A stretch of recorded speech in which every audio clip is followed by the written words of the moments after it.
अश्वितुर्वरेण्यं भर्गो देवस्य धीमहि धियो यो नः प्रचोदयात्।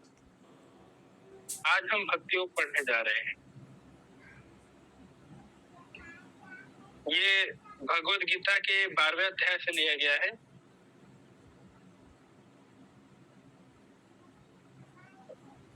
तो यहाँ भगवान भक्ति योग के विषय में क्या कहते हैं, इसको हमें समझना है। तो अर्जुन सबसे पहले प्रश्न पूछता है भगवान से,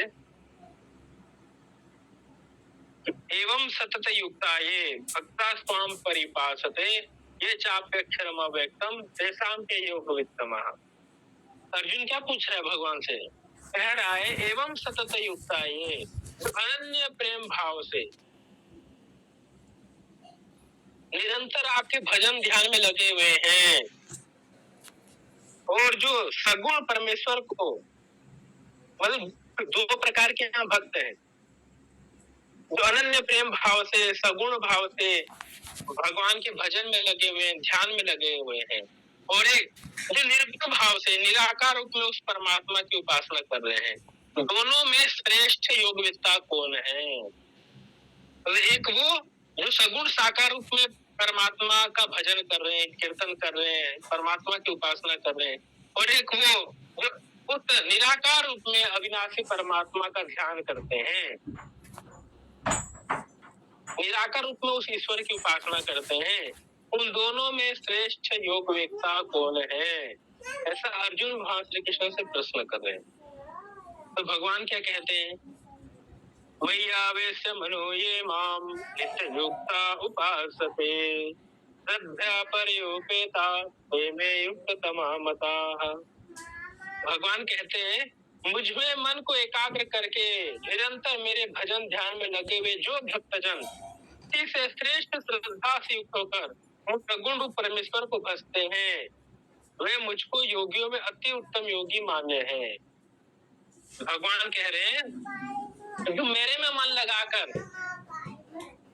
निरंतर श्रद्धा भाव के साथ सगुण रूप में उस परमात्मा का जो भजन कर रहे हैं, वे सभी योगियों में उत्तम योगी मुझे मान्य है, प्रिय है। और भी इसके विषय में और आगे चर्चा आएगी सगुण और निर्गुण की। तो यहाँ और आगे देखिए क्या कहते हैं, ये तो अक्षरमनिर्देश्यम अव्यक्तम परिपासते सर्वत्र गमचिन्त्यं च कूटस्थमचलं ध्रुवम् संनियमेन्द्रिय ग्रामं सर्वत्र समबुद्धयः ते प्राप्नुवन्ति मामेव सर्वभूत हिते रताः। जो है निर्गुण के विषय में बता रहे हैं, निर्गुण के विषय में कह रहे हैं जो पुरुष इंद्रियों के समुदाय को भली प्रकार वश में करके मन बुद्धि से परे सर्वव्यापी अकथनीय स्वरूप और सदा एक रस रहने वाले नित्य अचल निराकार अविनाशी सच्चिदानंद घन ब्रह्म को निरंतर एक ही भाव से ध्यान करते हैं। मतलब जो निराकार रूप में उस परमात्मा की उपासना कर रहे हैं, वे संपूर्ण भूतों के हित में रत सब में समान भाव वाले योगी भी मुझको ही प्राप्त होते। मतलब जो निर्गुण रूप में परमात्मा की उपासना कर रहे हैं, निराकार रूप में जो मूर्ति के रूप में ईश्वर को नहीं पुकारते, जो निराकार रूप में उस ईश्वर की उपासना करते हैं, ब्रह्म की उपासना करते हैं, ऐसे लोग भी मुझे ही प्राप्त होते हैं। इसमें कोई संदेह नहीं है। चाहे कोई निर्गुण के रूप में करे, चाहे कोई सगुण के रूप में करे, वे सभी मुझको ही प्राप्त होते हैं, बस वो श्रद्धा भाव से करें। ये विषय है। क्लियर हुआ इतना सभी का? सर यहाँ पे एक प्रश्न है, जब मतलब कि ये श्री कृष्ण जी कह रहे हैं कि सभी निराकार और अविनाशी, मतलब कि जितने भी प्रकार के मनुष्य और जीवात्मा है वो सभी मुझे ही प्राप्त होते हैं, तो फिर उनमें अच्छे में और बुरे में फर्क क्या है फिर सर? बुरे लोग नहीं करेंगे ना उपासना। बुरा आदमी परमात्मा की उपासना कैसे करेगा? वो करेगा भी तो उसमें श्रद्धा भाव नहीं होगा। नहीं, मेरा प्रश्न तो ये है कि जब उन्हीं को प्राप्त होंगे तो अच्छे और बुरे में फर्क क्या है? अच्छे और बुरे में मतलब मतलब कि जो परमात्मा की उपासना कर रहे हैं और जो नहीं कर रहे हैं वो दोनों ही ईश्वर को प्राप्त होंगे, ऐसा कहा कौन? जाता है। हाँ हाँ हाँ, यहाँ बुरे लोग की बात ही नहीं है, अच्छे लोग ही करेंगे ना परमात्मा की उपासना और वही परमात्मा को प्राप्त होंगे। बुरे आदमी कैसे प्राप्त होंगे? बुरे का तो यहाँ वर्णन ही नहीं है। समझ रहे हो बात? ठीक है सर। बुरा आदमी कैसे परमात्मा की उपासना करेगा श्रद्धा भाव से? उसकी तो वहाँ इच्छाएं आ जाएंगी, सकाम चीजें आ जाएंगी, वो तो इनको प्राप्त हो ही नहीं सकता। जो श्रद्धा भाव से कर रहे हैं वो तो भक्त लोग ही होंगे और वही प्राप्त होंगे। समझ पाए अतुल? क्लियर हुआ कि नहीं? ये सर, लेकिन सर श्री कृष्ण जी, मैंने श्लोक पढ़ा था कि कहते हैं कि मुझे श्लोक तो रेफरेंस याद नहीं है, बट कहते हैं कि काल भी मैं ही हूँ, मृत्यु में ही हूँ, हर चीज में ही हूँ, अच्छा भी मैं ही हूँ, बुरा भी मैं ही हूँ, और जो अच्छे कर्म करते हैं वो भी मुझे प्राप्त होते हैं, जो बुरे करते हैं वो भी मुझे प्राप्त होते हैं। जो बुरे कर्म करते हैं तो वो जब ठीक होके आता है तब मुझे प्राप्त होता है। बुरा बुरा बन के वो प्राप्त नहीं होगा। जब बुरा भी अच्छा बन जाएगा तब प्राप्त होगा। समझ रहे हो? ठीक है, ठीक है। हाँ।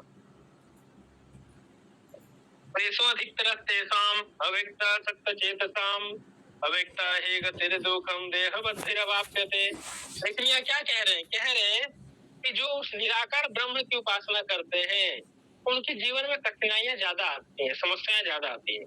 प्रेषा अधिकतर तेषाम अव्यक्ता सत्तचेतसाम, जो अव्यक्त की उपासना करते हैं, निराकार रूप में उस ईश्वर की उपासना करते हैं, उनके जीवन में थोड़ा दुख ज्यादा आता है। तो क्योंकि उनके जीवन में साकार कोई है नहीं, निराकार रूप में ध्यान लगाना भी कठिन है, तो उनके जीवन में थोड़ा सा परिश्रम विशेष है,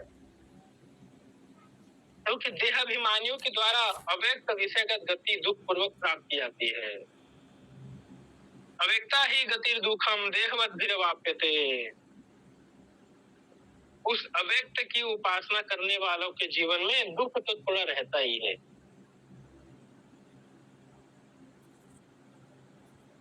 तो ये सेकंड लाइन बताना, ये नहीं समझा, देहाभिमानियों के द्वारा। हाँ, देहाभिमानियों के द्वारा अव्यक्त विषय गति दुख पूर्वक प्राप्त की जाती है। मतलब जो देहाभिमानी, जो देहधारी लोग हैं, वो अव्यक्त विषय गति मतलब उस अव्यक्त रूप में परमात्मा को थोड़े दुख कष्ट के बाद प्राप्त करते हैं। समझ रहे? उनके जीवन में थोड़ा दुख। बोलो सर, इसका पहला लाइन फिर से समझाइए सर। देखो यहाँ क्या है, उस सच्चिदानंद घन निराकार ब्रह्म में आसक्त चित्त वाले पुरुषों के साधन में परिश्रम विशेष है। जो निराकार उस ब्रह्म की उपासना कर रहे हैं ना, उसमें आसक्त है, उनको थोड़ा ज्यादा उपासना करने मतलब उनको थोड़ा ज्यादा परिश्रम लगता है उस परमात्मा की प्राप्ति। क्योंकि उनके पास कोई मूर्ति नहीं है, कोई आकार नहीं है, वो निराकार रूप में ईश्वर की उपासना कर रहे हैं, तो उनको थोड़ा सा परिश्रम ज्यादा लगता है, ये कह रहे हैं। ठीक है? मतलब वो प्रार्थना पूजा तो कर रहे हैं, लेकिन उनको समझ नहीं है इस टाइप से। समझने की बात नहीं है, अब समय ज्यादा लगता है सर उसमें ना। मतलब हाँ, एक प्रकार से देखो, एक व्यक्ति मूर्ति है तो मूर्ति रूप में परमात्मा की। अच्छा, एक उदाहरण देता हूँ। आप मूर्ति में ध्यान लगाएंगे तो जल्दी ध्यान लगेगा, या आप आंख बंद करके ध्यान लगाएंगे तो जल्दी ध्यान लगेगा? सर मूर्ति में स्टार्टिंग तो मूर्ति का ही ध्यान लगेगा। वही है ना, लेकिन जो आंख बंद के कर रहे हैं तो उनको थोड़ा ज्यादा कठिनाई हो रही है कि नहीं? ज्यादा मन को कंट्रोल करना पड़ रहा है। तो यही विषय साकार निराकार का है कि जो निराकार रूप में ईश्वर को कर रहे हैं, थोड़ा उनको समय ज्यादा लग रहा है, परिश्रम ज्यादा लग रहा है। ठीक है, बोल सकते हैं ना कि मतलब जो चंचल प्रवृत्ति के होते हैं उन लोगों को ध्यान जल्दी नहीं लगता है। अब आप उसका कोई भी अर्थ निकालिए, मैंने जो विषय समझाना था वो समझा दिया। ठीक है, ओके ओके ठीक है। चलिए अब आगे देखते हैं। ये तो सर्वाणि कर्माणि वै संन्यस्य मत्पराः अनन्येनैव योगेन मां ध्यायन्त उपासते। परंतु जो मेरे परायण रहने वाले भक्तजन संपूर्ण कर्मों को मुझ में अर्पण करके मुझ सगुण रूप परमेश्वर को अनन्य भक्ति योग से निरंतर चिंतन करते बसते हैं। जो भक्त क्या कर रहे हैं, जो मुझे सगुण रूप में भज रहे हैं और सभी अपने कर्मों को मुझे अर्पित कर दे रहे हैं, ऐसे लोगों का क्या होता है, ऐसा हम समुद्रता मृत्यु संसार सागरात भवामी नचिरात पार्थ मैया वेशित चेतसा, जो मुझ में मन लगा के सभी कर्मों को मुझ में अर्पित करके मेरा भक्ति योग से भजन कर रहे हैं, उनका मैं क्या करता हूँ, ऐसा हम समुद्रता, उनका मैं तारण करने वाला हूँ, ये भव सागर से उनको मैं पार लगा देता हूँ, उद्धार कर देता हूँ, मृत्यु संसार सागरात, ये मृत्यु रूपी संसार से उनको मैं तारण कर देता हूँ। ठीक है, नचिरात पार्थ मैया वेशित चित्त, जो मुझ में मन चित्त बुद्धि लगाते हैं ऐसे साधकों को मैं इस भवसागर से पार कर देता हूँ। इसलिए यहाँ क्या कह रहे हैं, ये मेरा बड़ा प्रिय श्लोक है, 12वें अध्याय का 8वां श्लोक बड़ा प्रिय है। तो अंत में भगवान श्री कृष्ण कहते हैं मय्येव मनाध्यास्व, तू मुझ में ही मन लगा, मयि बुद्धि में निवेशय, तू मुझ में ही बुद्धि लगा, अंत में तू मुझ में ही निवास करेगा, इसमें कोई संशय नहीं है। तू मुझ में ही मन लगा, मुझ में ही बुद्धि लगा, तू मुझ में ही निवास करने लग जाएगा, इसमें कोई संशय नहीं। जब आपको कुछ समझ नहीं आए, परमात्मा में मन लगा, परमात्मा में बुद्धि लगा, इसमें दुनियादारी में बुद्धि लगा के क्या मतलब है। भगवान ने आपको बुद्धि दी, भगवान ने आपको मन दिया और आप उसको संसार में खर्च कर रहे हो, इधर उधर खर्च कर रहे हैं ना, क्या मतलब, उसका कोई रिजल्ट नहीं मिलेगा। सबसे अच्छा भगवान में ही लगाओ ना मन, भगवान में बुद्धि लगा, देखो अनंत गुना बढ़ जाएगी वो बुद्धि और वो मन, और इससे आप ऊर्ध्वगामी को प्राप्त होंगे, आपके जीवन के सभी संशय सब दुख नष्ट हो जाएंगे, इसमें कोई संशय नहीं है। कितना बढ़िया श्लोक है। एक बार पढ़ना सर, श्लोक को कैसे पढ़े आपने? हाँ, मय्येव मन आध्यस्व मयि बुद्धिं निवेशय निवसिष्यसि मय्येव अतः ऊर्ध्वं न संशयः। भगवान स्वयं उद्घोष कर रहे हैं कि तू अपने मन को मुझ में लगा, अपनी बुद्धि मेरे में लगा, तो मेरे में ही निवास करने लग जाएगा, मतलब हम भगवान में ही निवास करने लग जाएंगे। जब हम भगवान में मन लगाएंगे, भगवान में बुद्धि करेंगे लगाएंगे, तो हम भगवान में ही निवास करने लग जाएंगे, इसमें कोई संशय नहीं है। कितना बड़ा आश्वासन है। फिर क्या कह रहे हैं, अथा चित्तम समाधातुम न शक्नोषि मयि स्थिरम ध्यास योगेन ततो मामिच्छातुम धनंजय। कह रहे यदि तू मुझ में अपना चित्त नहीं लगा पा रहा है, समस्या होती है कई लोग भगवान में अपना मन नहीं लगा पाते, तो अपना मन यदि मेरे में नहीं लगा पा रहा है, मेरे में बुद्धि स्थिर नहीं कर पा रहा है, तो अभ्यास योग के माध्यम से तू मुझे प्राप्त करने की चेष्टा कर, अभ्यास कर, बार बार अभ्यास कर, उसके माध्यम से तू मुझे प्राप्त करेगा, ऐसा कह रहे हैं। समझ में आया? और एक ऑप्शन दे दिया अभ्यास का, अभ्यास करो तब भी मुझे प्राप्त हो जाओगे। अब देखिए फिर और ऑप्शन देंगे, कहते हैं यदि तू अभ्यास करने में भी असमर्थ है, अभ्यासे भी असमर्थ हो सी मत कर्म परमो भव। यदि तू अभ्यास करने में भी समर्थ है, यदि तू किसी चीज का बार बार अभ्यास भी नहीं कर पा रहा है, तो केवल मेरे लिए कर्म करने वाला हो जा। तो जितने भी कर्म कर केवल मेरे लिए कर, भोजन भी कर तो मेरा नाम लेके कर, जो भी कर्म कर मेरा नाम लेके कर, मेरे लिए कर, अपने लिए कुछ मत कर, जो करना है सब मेरे लिए कर। तब भी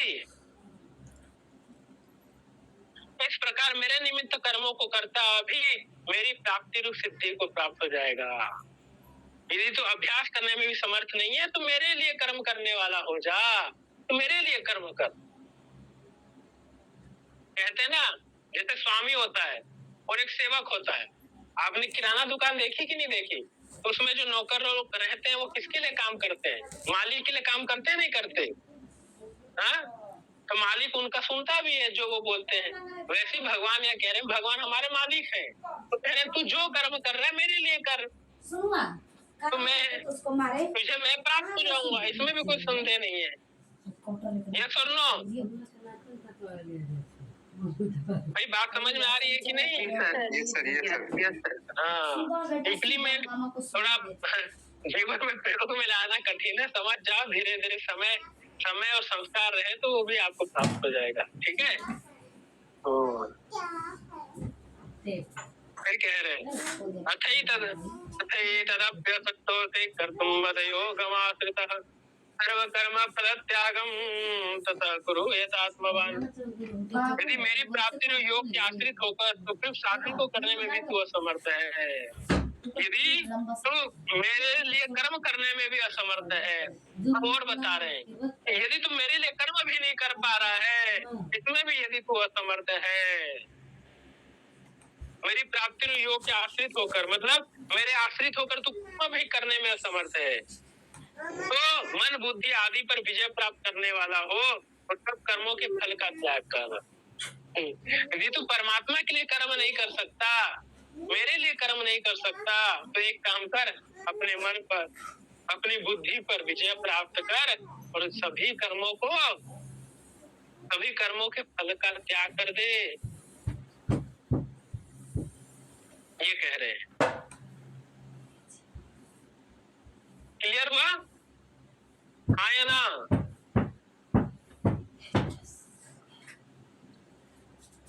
बोलो भाई,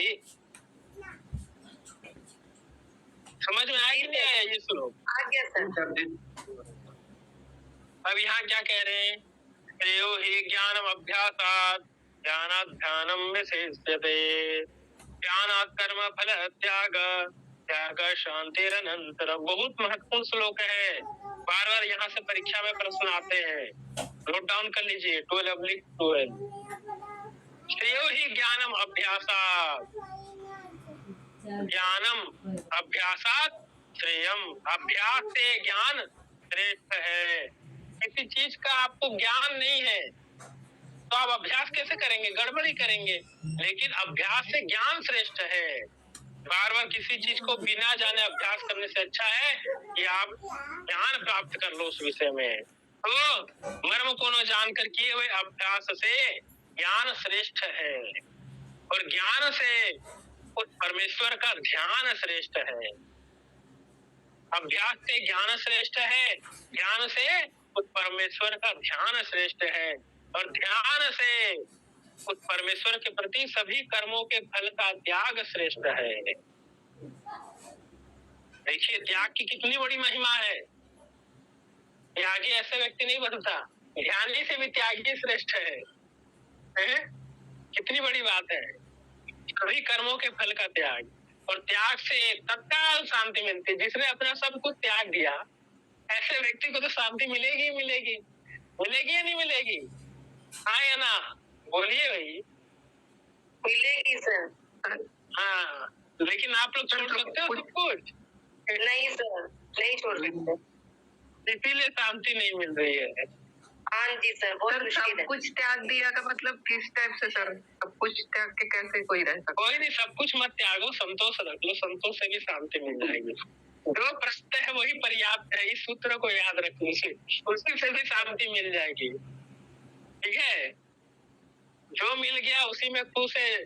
ज्यादा अधिक की चाह नहीं और कम है नहीं। क्यों? कम है नहीं और अधिक की चाह है नहीं, उसमें भी आप संतुष्ट रहोगे, सुखी रहोगे, सुन्न रहोगे। ठीक है?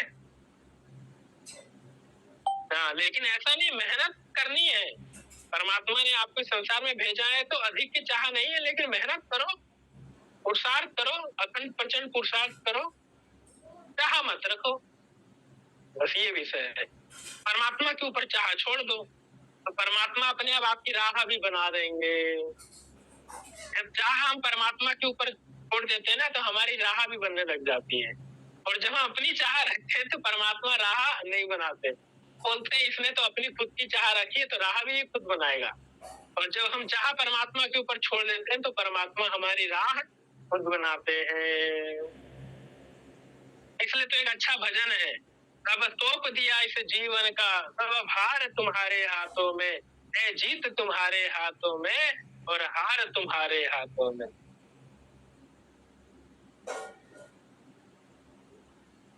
ठीक है, चलिए आगे। अद्वेष्टा सर्वभूतानां मैत्रः करुण एव च, निर्ममो निरहंकार समदुःख सुख में। क्या कहा? संतुष्टः सततं योगे यतात्मा दृढ़ निश्चयः मयि अर्पिता मनो बुद्धिर् यो मद्भक्तः स मे प्रियः।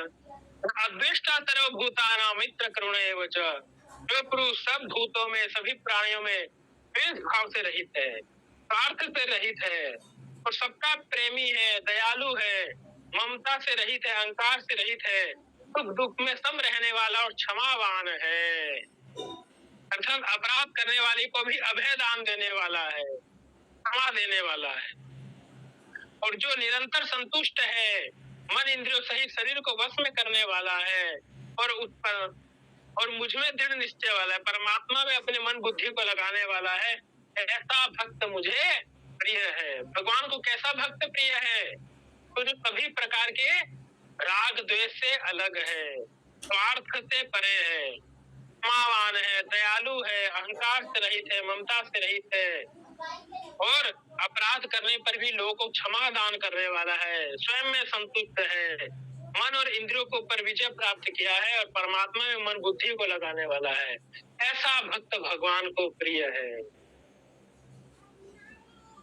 तो ये सब लक्षण लिया, ये आप भी भगवान के प्रिय हो जाएंगे। ठीक है, फिर कह रहे हैं यस्मान्नो दीयते लोको लोकान्नो दीयते च यः हर्षामर्ष भयोद्वेगै मुक्तो यः सच में प्रियः। जिसमें कोई भी जीव उद्वेग को प्राप्त नहीं होता और जो स्वयं भी किसी जीव से उद्वेग को प्राप्त नहीं होता तथा जो हर्ष अमर्ष भय और उद्वेग आदि से रहित है, वह भक्त मुझको प्रिय है। मतलब जिस व्यक्ति से किसी को उद्वेग मतलब पीड़ा नहीं मिलती, कष्ट नहीं मिलता, आपसे यदि किसी को कष्ट नहीं मिल रहा है, दुख नहीं मिल रहा है और आपसे किसी को नहीं मिल रहा, आप और किसी जीव के उद्वेग को नहीं प्राप्त हो रहा और कोई भी व्यक्ति आपको भी कष्ट नहीं दे रहा है, दुख नहीं दे रहा है, दोनों तरफ से होना चाहिए। आप भी किसी को ना दें और कोई भी आपके हाथ में तो आप किसी को नहीं देंगे, लेकिन दूसरों के हाथ में भी मतलब आप अपने आप को ऐसा बनाए कि कोई आपको दुख कष्ट न दे, उद्वेग आपको प्राप्त न हो, किसी जीव से किसी प्राणी से आपको कष्ट दुख न मिले, पीड़ा न मिले और जो दुख में हर्ष में अमर्ष में भय में उद्वेग में सबसे जो व्यक्ति रहित है, इन सबसे जो परे है, वो भक्त मुझको प्रिय है। कितनी बड़ी बात है, आप किसी को पीड़ा न दे और कोई आपको पीड़ा न दे और आप हर्ष अमर्ष भय उद्वेग आदि सबसे रहित रहे, ऐसा भक्त भी भगवान को बहुत प्रिय है। सर ये क्वेश्चन भी ऐसे बन सकता है क्या, कृष्ण जी को कैसा भक्त प्रिय है इस तरीके से? हाँ, थोड़ा एक दो उदाहरण देते हुए, नहीं तो ऐसे कई श्लोक है ना, तो बोल देंगे कि ऐसा प्रश्न आएगा कि जो जीव किसी से उद्वेग को प्राप्त नहीं होता और जो स्वयं भी किसी जीव से उद्वेग को प्राप्त नहीं होता और जिससे कोई भी जीव उद्वेग को प्राप्त नहीं होता ना, तो इसको क्रमबद्ध सजाइए। जो हर्ष अमर्ष भय उद्वेग आदि से रहित है, भगवान को भक्त प्रिय है, इसको क्रमानुसार सजाइए। तो श्लोक जब आपको श्लोक का अर्थ याद होगा तो उसको आप क्रमानुसार सजा पाएंगे। ठीक है? हाँ जी सर। अनपेक्ष सुचिर दक्ष उदासीनो गतव्यतः सर्वारंभ परित्यागी यो मद्भक्तः समे प्रियः। जो पुरुष आकांक्षा से रहित है, अनपेक्ष मतलब किसी प्रकार की कोई इच्छा नहीं है, अपेक्षा नहीं है, सुचिर दक्ष अंदर और बाहर से शुद्ध है, पवित्र है और उदासीनो गतव्यतः पक्षपात से रहित है और सभी प्रकार के दुखों से छूटा हुआ है, सर्वारंभ परित्यागी और सभी चीज को त्याग कर देने वाला है, ऐसा भक्त मुझे प्रिय है। सोच लीजिए, इसमें से कोई भी एक चीज आप पालन कर लेंगे तो आप भगवान के प्रिय बन जाएंगे, फिर आपके जीवन में दुख कष्ट नहीं आएंगे। और देखिए और कैसा भगवान को भक्त प्रिय है, तो कह रहे यो न हृष्यति न द्वेष्टि न सोचति न कांक्षति शुभ शुभ परित्यागी भक्ति मान्य समय प्रिय। जो ना कभी हर्षित होता है न द्वेष करता है, मतलब जो बहुत प्रसन्न नहीं होता और न किसी को द्वेष करता है और न शोक करता है और न कामना करता है, किसी प्रकार की इच्छा करता है, तो शुभ और अशुभ कर्मों का त्यागी है, वो भक्त भी भगवान को प्रिय है। सभी प्रकार के शुभ अशुभ कर्म परमात्मा को समर्पित कर दिया है, वो भक्त। फिर आगे क्या कह रहे हैं? समः शत्रौ च मित्रे च तथा मानपमानयोः शीतोष्ण सुख दुखेषु समः संग विवर्जितः। जो शत्रु और मित्र में, मान और अपमान में सम है, सर्दी गर्मी सुख दुख आदि में सम है, और जो आसक्ति रहित है, और क्या है, तो निंदा और स्तुति में भी समान है। उसकी निंदा हो तो भी कोई उसको फर्क नहीं पड़ता, और उसकी स्तुति हो तब भी उसको कोई फर्क नहीं पड़ता। जो मननशील है और जिस किसी भी प्रकार से भी शरीर का निर्वहन करने में सदा संतुष्ट है, और रहने के स्थान में ममता और आसक्ति से रहित है, तो हर प्रकार की ममता आसक्ति से जो व्यक्ति रहित है, वो स्थिर बुद्धि भक्तिमान पुरुष मुझको प्रिय है। ये दोनों 18-19 दोनों को मिला के समझ लो कि जो शत्रु में, मित्र में, मान में, अपमान में, सर्दी गर्मी सुख दुख आदि में सम है, जो आसक्ति रहित है, निंदा स्तुति में सम है ना, शरीर निर्वाह करने में संतुष्ट है, सभी प्रकार की ममता और आसक्ति से जो व्यक्ति रहित है, ऐसा भी भक्त भगवान को प्रिय है। तुल्य निंदा स्तुतिर मौनी संतुष्ट हो ये न कहना चाहिए, अनिकेता स्थिर मस्ती भक्तिमान में प्रियो न रहा। अब यहाँ कह रहे हैं, ये तो धर्म अमृतम इदम यथुक्तम परिपासते सद्भावना मत परमा भक्तास्तेतियो में प्रिया। परंतु जो श्रद्धा युक्त पुरुष मेरे परायण होकर इस ऊपर कहे हुए धर्म में अमृत को निष्काम प्रिय भाव से सेवन करते हैं, वे भक्त मुझको अतिशय प्रिय है। मतलब ऊपर जो कुछ बताया गया, जो व्यक्ति इसका पालन करेगा वो भगवान को प्रिय हो जाएगा। सबको समझ में आई बात? सर मुझे जो पीछे बोला गया है कि जो मित्रों में और शत्रु में सम है, मित्र और शत्रु में सम कैसे हो सकता है?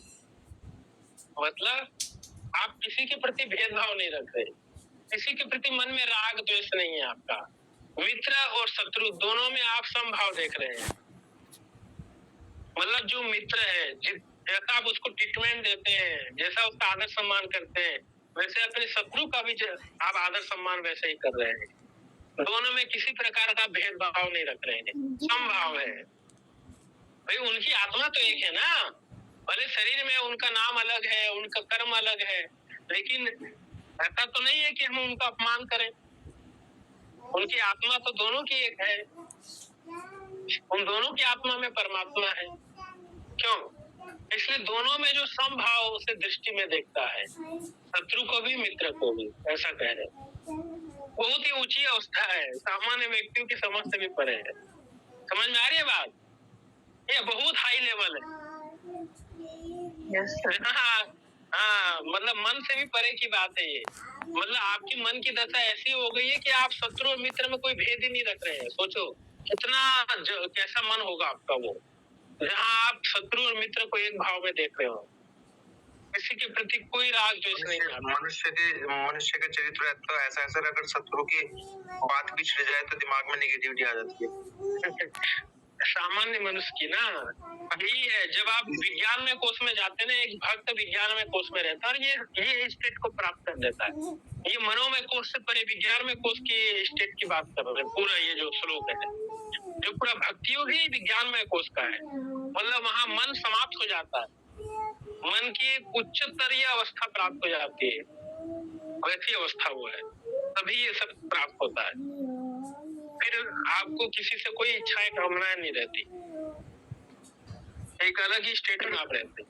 सर मतलब ये बोल सकते हैं कि जब एक व्यक्ति को अपनी गलती का एहसास होता होगा कोई भी चीज, तो ये रियलाइज भी नहीं मिलता। हाँ, गलतियों से भी नहीं होता, बहुत उच्च अवस्था है ये सब। जितनी भी गलती हो, जब तक वो विज्ञान में कोष में नहीं जाएगा तब तक कुछ नहीं होने वाला। गलती का एहसास हो जाएगा, लेकिन फिर उसके अंदर वो राग द्वेष भावना तो रहेगी ना। ये चीज अलग है। ये चीज ऐसी है कि एक व्यक्ति ने अपने मन को वैसा उतना उच्च स्तरीय उतना बना लिया है, चाहे साधना से हो, तपस्या से हो, गुरु के आशीर्वाद से हो, किसी भी दृष्टि से हो, ओके। तब वो स्टेट प्राप्त होती है। देखिए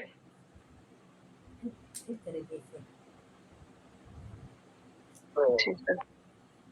अब यहाँ कह रहे हैं मनुष्याणाम सहस्रेषु प्रसिद्ध यतति सिद्धये यततामपि सिद्धानाम कश्चिन् माम वेत्ति तत्वतः।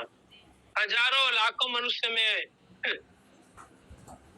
कुछ लोग मुझे प्राप्ति का प्रयत्न करते हैं। हजारों लोगों में मनुष्याणाम सहस्रेषु प्रसिद्ध यतति सिद्धये, हजारों मनुष्य में कुछ लोग होते हैं जो मेरी प्राप्ति का प्रयत्न करते हैं, और उन प्रयत्न करने वालों में भी कोई एक बिरला होता है जो मुझे यथार्थ रूप से प्राप्त कर पाता है, जान पाता है। ठीक है, तो बहुत कम लोग होते हैं जो अंत में उस परमात्मा को प्राप्त कर पाते हैं। अब भक्त के 4 प्रकार हैं। यहाँ से भी प्रश्न आ जाता है कभी कभी। चतुर्विधा भजन्ते माम जना सुकृतो अर्जुन आर्तो जिज्ञासु अर्थार्थी ज्ञानी च भरतस्तव। 4 प्रकार के लोग भगवान की पूजा करते हैं। कौन कौन से? एक तो आर्त मतलब जो दुखों से ग्रस्त हैं, वो दुख की निवृत्ति के लिए भगवान की पूजा करते हैं, आर्त। दूसरा जिज्ञासु मतलब वो भगवान का स्वरूप कहता है, भगवान को जानने की दृष्टि से भगवान की उपासना करते हैं, उसे हम जिज्ञासु कहते हैं। ठीक है। तीसरा क्या है? अर्थार्थी मतलब कुछ लोग की कोई कामना रहती है, उस कामना की पूर्ति के लिए भगवान का भजन करते हैं। और चौथे हैं ज्ञानी। विज्ञानी है वो, ज्ञान सब कुछ जानते हैं इसलिए वो भगवान का भजन करते हैं। इस प्रकार से 4 भक्त कौन कौन से हुए? बोलिए, 4 प्रकार के भक्त कौन कौन से हुए? आर्त अर्थार्थी जिज्ञासु, आर्त अर्थार्थी जिज्ञासु और ज्ञानी। बढ़िया। सर इसमें सबसे श्रेष्ठ कौन सा है? ज्ञानी भक्त, जो सब कुछ जानने के बाद भी ईश्वर यही श्लोक है उसका, देख लीजिए। एकाम ज्ञानी नित्य युक्त एक भक्ति विशिष्टते प्रियो ही ज्ञानिनो त्यर्थमहं सच मम प्रियः। उनमें नित्य मुझ में एक ही भाव से स्थित अनन्य प्रेम भक्ति वाला ज्ञानी भक्त अति उत्तम है, क्योंकि मुझको तत्व से जानने वाले ज्ञानी को मैं अत्यंत प्रिय हूँ और वो ज्ञानी मुझे अत्यंत प्रिय है। वो मुझे जानता है, मैं उसको जानता हूँ, और क्या चाहिए। इसलिए ज्ञानी भक्त मुझे बहुत प्रिय है। यहाँ आज आपका भक्ति योग समाप्त हुआ। अब कोई प्रश्न हो तो पूछिए।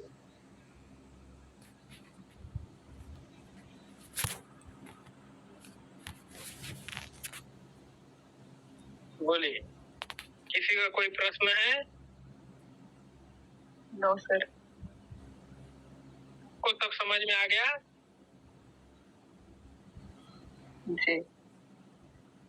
अब धीरे धीरे आचरण में लाओ, प्रयास करो जितना हो पाए।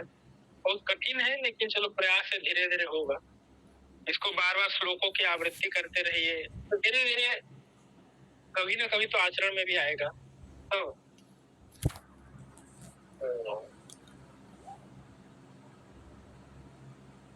सर एक क्वेश्चन है। हाँ बोलिए।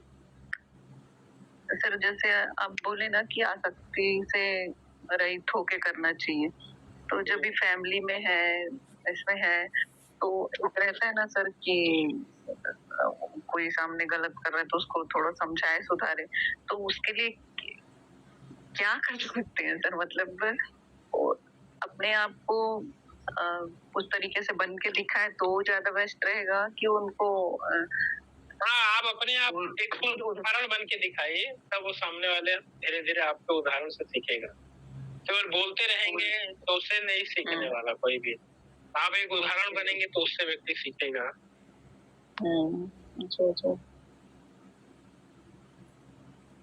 और सबसे बड़ी बात है, आप केवल अपने कर्तव्य का पालन करिए, कोई चाह मत रखिए, मतलब कोई इच्छा मत रखिए। आप किसी की सेवा कर रहे हैं तो उससे आपको कुछ मिलेगा, वो इच्छा मत रखिए।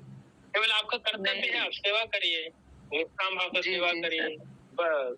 तो जब कोई बिना इच्छा के आप कर्म करेंगे तो उसका फल आपको मिलेगा। ये जी। इच्छा रखेंगे तो फिर आप बंधन में बन जाएंगे। नहीं सर, इच्छा वाली बात नहीं है, बट क्या है सर, आजकल के जैसे बच्चों को ही कुछ चीज जैसे समझाना रहता है, बताना रहता है, तो वो बहुत बड़ा टास्क हो गया सर आज की जनरेशन। हाँ, तो खुद उदाहरण बनेंगे तो वो लोग भी अपने आप समझ जाएंगे। ठीक है जी जी। ठीक है। और किसी का कोई प्रश्न? प्रश्न तो था सर, मैं श्लोक ढूंढ रहा हूँ, मैंने देखा था तो मिस हो गया। क्या कोई श्लोक था, दोबारा देखना पड़ेगा सर। चलिए फिर बताइए। तो कल बताता हूँ। हाँ बिल्कुल। शिवानी जी, आपको समझ में आया सब?